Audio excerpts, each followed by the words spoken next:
So I'm not going to reply to any. The plan is, if there was an I here, it would have control of the brain and it would not make any replies to the judge question until tomorrow. That's the plan. But there's no I here in to control things, so things might happen in the future that make me not conform to that promise. Right, this is on a slightly different subject, but it's an example because I've just come across it in this morning's Guardian newspaper, online obviously, of stories and how people like stories. It's quite long. I won't even bother copy. I could copy and paste it below, but you'll get bored with my reading of it, but you'll get the gist of what it's all about. And afterwards, if you haven't got the idea of why I'm reading it, I'll tell you. It's about money. So it's the UK Guardian, but it's talking about the ECB, Draghi and quantitative easing, etc.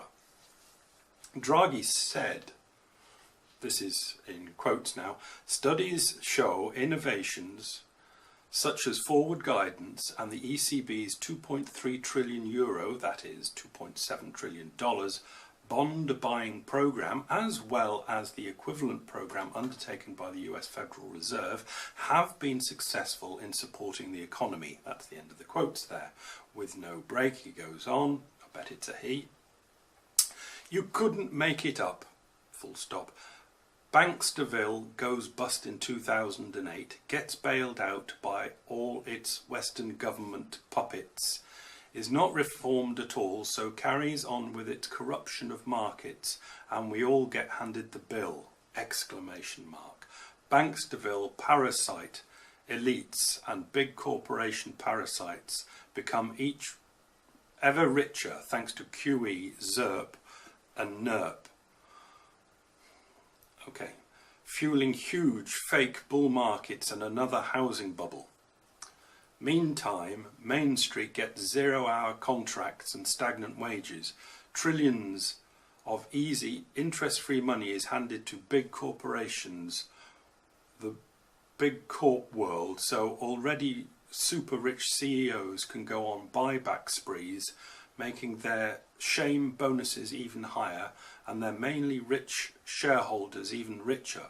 Of course, little Draghi is an ex-Goldman shyster and was part of the Goldman team who rigged Greece's debt books with the full knowledge of the EU, so it could enter the single currency and go on a debt binge, borrowing not only from the EU banks but from Goldman and JP Morgan, both of whom have huge money-making scams tied up inside the EU. What a complete pile of shite we are fed by our banks-to-run governments. Okay, I think you got the idea. That's the top comment in this article. There was me thinking, should I call these facts? No, I will. I'll call them facts.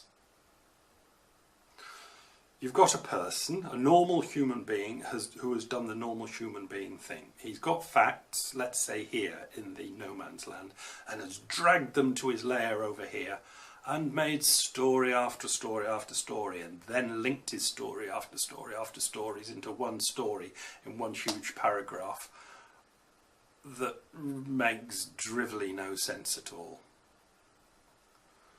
As opposed to what he could have done if he was constructed differently, got these facts that he's got some facts here, taken them over to the fact department and created more facts out of them. But he hasn't. He's done what is the easiest thing, and what humans love to do is to take them over here and construct stories.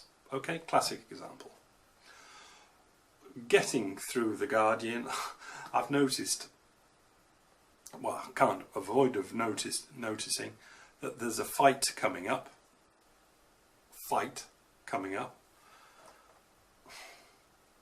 Which is this Mayweather O'Connor thing, which isn't a fight. It's not a fucking fight at all.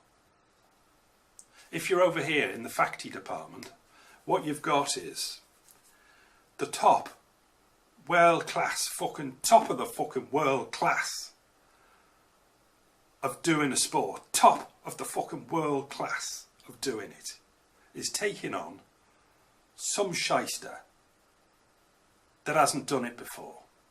Now, here, you can't call that a fight. That's not a fight. But over here in Storyland, that's a fight. Do you see the difference?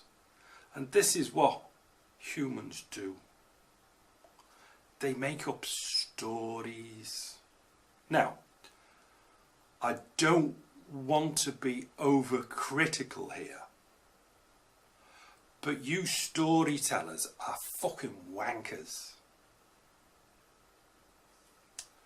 Bye.